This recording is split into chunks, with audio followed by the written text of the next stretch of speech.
하나님의 말씀은 사사기 17장 1절부터 10절 말씀입니다. 구약 성경 391쪽에 있습니다. 말씀을 우리 함께 읽겠습니다.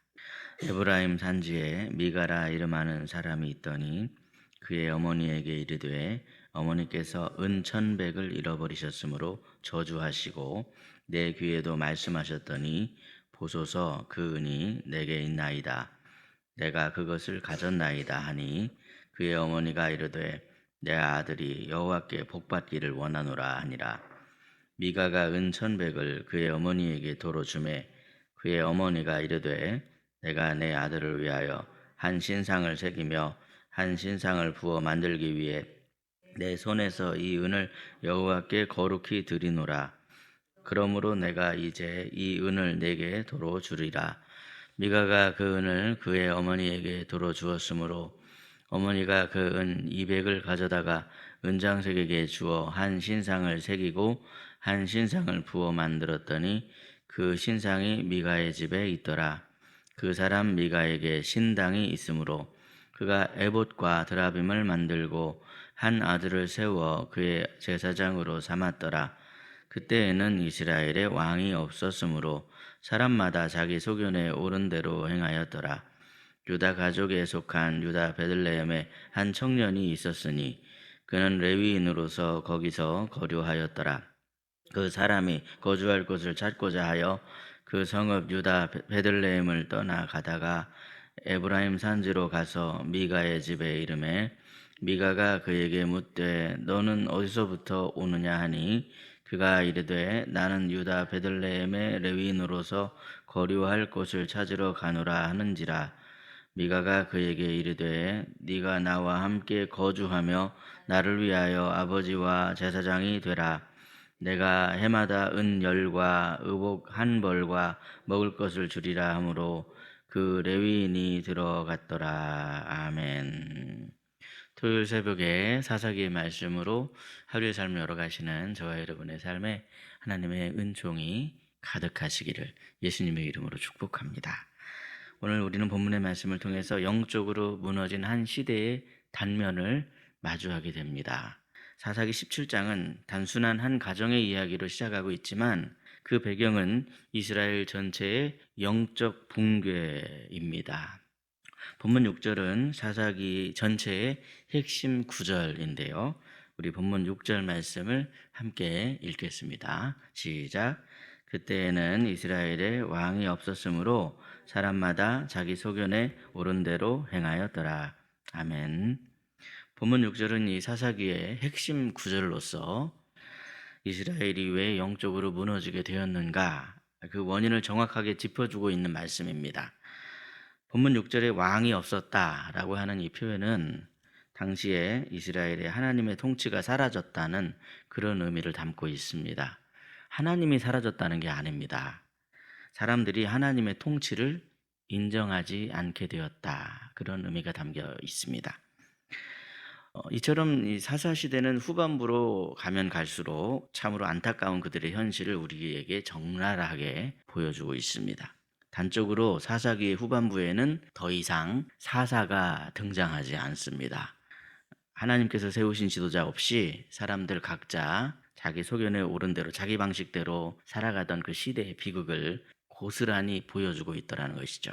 그러므로 오늘 우리가 마주하는 이 말씀은 단순한 역사 기록이 아닙니다.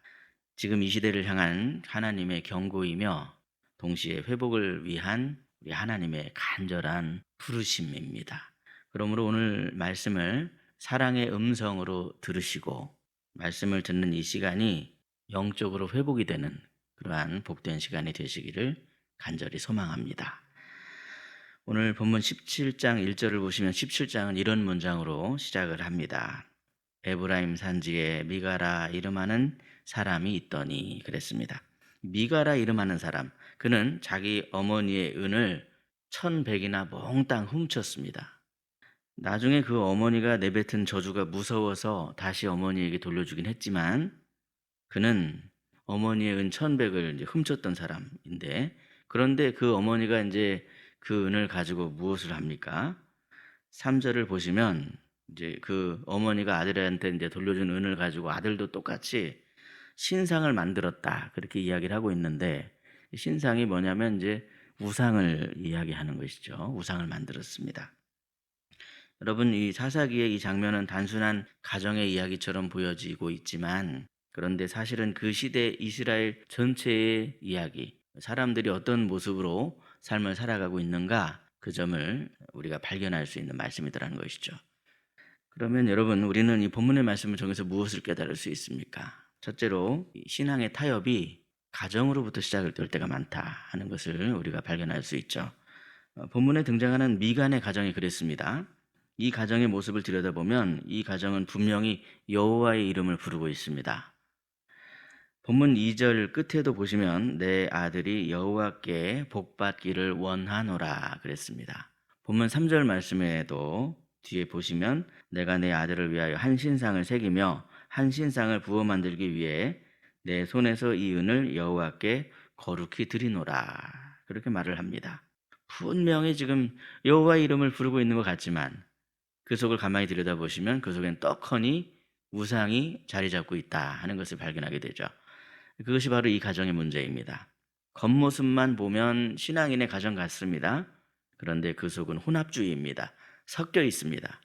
믿음과 세속이 섞여 있습니다. 하나님과 바알을 동시에 섬기려고 하는 그 타협이 그 속에 자리 잡고 있더라는 것이죠. 그런데 여러분, 우리가 분명히 기억해야만 하는 것은 뭐냐면 섞여 있는 신앙은 신앙이 아니며 부분적인 순종은 순종이 아니다 하는 사실입니다. 혼합된 믿음은 우상숭배로 빠질 가능성이 상당히 큽니다. 미가의 어머니는 그 은을 여호와께 바친다고는 말은 했지만 결국 그 은으로 우상을 만들게 되었습니다. 말 따로 행동 따로이더라는 것이죠. 이러한 모습이 바로 예수님께서 말씀하신 그 나더러 주여 주여 하는 자마다 다 천국에 들어갈 것이 아니다 하는 그런 모습 아니겠습니까? 그런데 여러분, 그러면 오늘 우리의 신앙은 어떻습니까? 예배를 드리는 우리 마음 중심에 하나님이 진짜로 계신가 그것을 살펴보셔야 됩니다. 혹시라도 우리 가정 안에 우리 마음속에 작은 드라빔이 있지는 않은가, 그것을 허용해주고 있지는 않은가 그것을 살펴보셔야 됩니다. 혹시 여전히 하나님과 세상 사이에서 머뭇거리고 있지는 않은가. 머뭇거리지 마시고 오직 나와 내 집은 하나님만 섬기겠습니다. 그렇게 결단하시면서 하나님만 섬기고 하나님만 예배하는 복된 가정이 되시기를 예수님의 이름으로 축복합니다. 둘째로 본문의 말씀 보시면 미가는 자기 집에 신당이 있습니다. 그 신당에 자기 아들을 제사장으로 세웠다. 그렇게 지금 말씀하고 있죠. 본문 5절 말씀인데 우리 5절 말씀을 함께 읽겠습니다. 그 사람 미가에게 신당이 있으므로 그가 에봇과 드라빔을 만들고 한 아들을 세워 그의 제사장으로 삼았더라. 아멘. 여러분, 미가는 자기가 이 집에 만들어 놓은 신당에 에봇과 드라빔까지 만들어 놓고 게다가 자기 아들을 그 신당의 제사장으로 삼았습니다. 미가의 행동은 언뜻 보면 그냥 가정에서 예배하겠다 하는 그런 뜻처럼 보이죠. 그냥 나는 집에서 예배할래 그런 뜻처럼 보입니다. 그런데 본문에서 가장 큰 문제는 그 예배의 기준이 자기 마음대로이라는 데 있습니다. 예배의 기준이 자기 마음대로이다. 하나님께서는 이스라엘 백성들에게 예배의 분명한 기준을 정해주셨습니다. 제사장도 아무나 함부로 세우는 것이 아닙니다. 레위 사람 중에서 그 중에서도 아론의 자손 중에서 제사장을 세워라 그렇게 말씀하셨습니다. 그런데 이 가정은 자기가 좋다고 자기가 편하다고 자기 아들을 제사장으로 세웁니다. 이것이 바로 자기 소견에 오른 대로 행하려 하는 사람의 전형적인 모습이더라는 것이죠. 말씀이 기준이 아니라 내 기분이 기준이고 나를 둘러싸고 있는 환경이 기준이고 내 생각이 기준이 되는 시대이더라는 겁니다. 여러분, 예배가 무엇입니까? 우리가 예배의 뜻을 좀 정확히 알고 계셔야 됩니다. 예배는 하나님이 초청하신 잔치에 우리가 참여하는 거다. 그렇게 정의를 내릴 수 있습니다. 기준이 하나님이라는 겁니다. 우리가 수요기도회 때 말씀 살펴봤던 그 잔치에 초청된 사람들의 그들이 악하건 선하건 다 초청을 받았는데 그 중에서 쫓겨난 한 사람이 있었습니다. 그 사람이 누구입니까? 예복을 입지 않았던 사람. 그 잔치의 기준이 딱 한 가지 있었는데 그것은 예복을 입었나 입었지 않았나. 그것이 바로 기준이었죠. 초청받은 우리는 반드시 잔치의 주체자이신 하나님의 법도를 따라야만 하더라는 겁니다. 구약시대에 제사장이 필요하고 제사법이 필요하며 하나님이 지정하신 장소가 필요했던 것처럼 오늘날 우리에게는 반드시 진리이신 예수 그리스도와 거짓이 없는 우리의 진실한 마음이 필요하다는 겁니다. 제가 주일에 요한복음 4장 24절 말씀 가지고 설교하려고 했었는데 하나님은 영이시니 예배하는 자가 영과 진리로 예배할지니라. 그 말씀이 바로 그런 뜻입니다.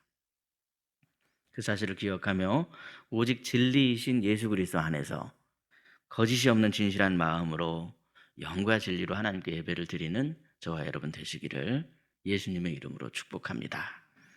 셋째로 본문의 말씀 속에는 레위 사람의 타락한 모습도 드러나고 있습니다. 본문 10절 말씀인데요. 우리 10절 말씀을 함께 읽겠습니다. 미가가 그에게 이르되 내가 나와 함께 거주하며 나를 위하여 아버지와 제사장이 되라. 내가 해마다 은 10과 의복 1벌과 먹을 것을 주리라 하므로 그 레위인이 들어갔더라. 아멘. 이 레위인은 과연 어디에서 나타난 레위인입니까? 본문 7절 말씀을 참고해 보시면 이 레위인은 원래 유다 베들레헴 지역을 담당했던 레위인이었습니다. 당시 레위인들은 12지파로 각각 흩어져서 자기가 담당하던 지역에서 열심히 하나님을 섬기던 그런 사명을 그들이 감당해야만 했습니다. 그런데 이 레위인은 자기가 맡았던 그 유다 지파 족속에 그 자리를 지켰어야 되는데 그 사명을 잃고 자기가 맡은 지역을 벗어나서 나그네처럼 여기저기를 떠돌고 있던 그런 레위인이더라는 것이죠. 본문 13절 말씀을 참고해 보면 미가는 그를 데려와서 제사장으로 삼으며 말하기를 이제 내가 여호와께 복을 받을 줄 아노라 그렇게 이야기를 하고 있습니다. 여러분, 하나님의 말씀을 따르지 않는 삶에 무슨 복이 임할 수가 있겠습니까? 자기 생각과 자기 방식대로 하나님을 섬기고 자기 만족을 추구하며 살아가는 삶에 과연 무슨 복이 임할까요? 여러분, 사사기 17장의 핵심 키워드는 자기 소견에 옳은 대로 행하였더라입니다. 말씀이 기준이 되지 않으면 신앙은 무너질 수밖에 없습니다. 가정도, 교회도, 사회도 다 무너질 수밖에 없더라는 것이죠. 그런데 여러분, 우리 주님은 여전히 우리를 부르십니다. 사명이 무너진 사람도 부르십니다.